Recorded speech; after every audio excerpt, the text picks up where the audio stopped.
asalaamaaleykum daleen nag jàmm ci Xarala Academy mbokk yi seen Xarala tey suñu rubrique weekend app dañ si ñëw andil leen application yi nga xamante ni am nañ solo ci sa téléphone trop mu nekk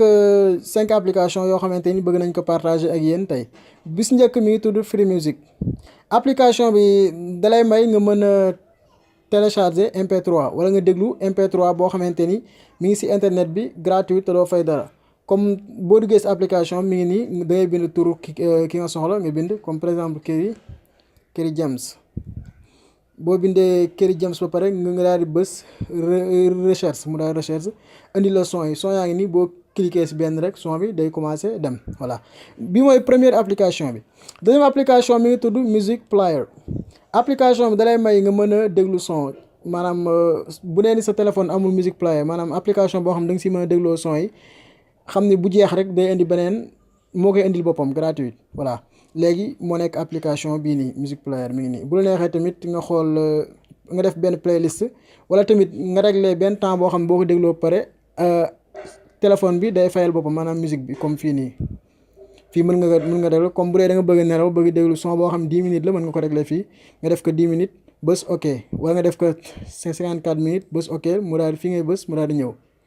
comme léegi moo defoon 9 minutes bés ok léegi bu ma dégloo 9 minutes rek moom day fayal boppam. beneen application bi stop mi ngi tudd Call Recorder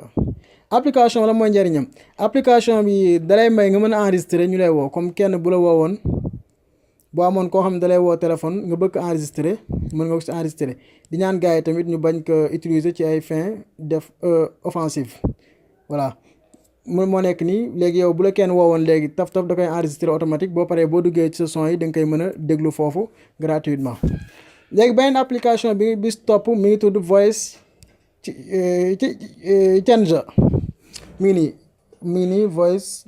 léegi yow boo duggee si application bi directement da ngay ñëw fii nga daal di enregistrer xoolal ñu essayé fii dalee nag jàmm ci Xarala Academy léegi nga bës ok. léegi normal li nga enregistré day ñëw normal léegi nag bu dee nag da nga bëgg kii li nga xamante ni nga daal di jël son bi def ko beneen son bu bokkul ak bi nga enregistré fi ngay cliquer rek boo cliquer bii mu jox la beneen boo cliquer bii mu jox la beneen li ma activé mode avion bi moo tax doo mën a dégg son bi mais boo ko essayé rek yow dina dem normal. beneen application bi ci topp mu nekk application tamit boo xamante ni am na solo. ñu ngi koy wax Madlibs ñu bëri dégg nañ ko mu nekk application boo xamante ni dalay may comme ay vidéo nga def ci sa son bopp Madlibs gars yi bëri xam nañ ko léegi da ngay ñëw rek dugg Madlibs voilà ok make sure your wifi voilà bii moom day laaj connexion foog nga taal connexion bi ma détecté mode avion bi taal sama connexion essayé voilà léegi mi ngi nii léegi interface mi ngi nii léegi bu nekkee ni son yi da ngay ñëw rek bës benn son wala benn vidéo léegi nga xaar mu ñëw léegi vidéo bi nii lay présenté woo léegi vidéo bi léegi da ngay bës gis nga mi ngi wax léegi yow bul neex nga wax sa bopp comme léegi yow bu dee da nga bëgg enregistrer sa bopp comme fi ngay cliquer rek waaye yow li ma la wax leer na waaye loo tontu nag comme gisal déglul léegi comme léegi day dem normal li may enregistré moo tax mënoo dégg voice bi nga xamante ni def naa ko léegi. mu nekkoon suñu dernière application ci application yi nga xamante ni bëggoon nañ ko partager ak yéen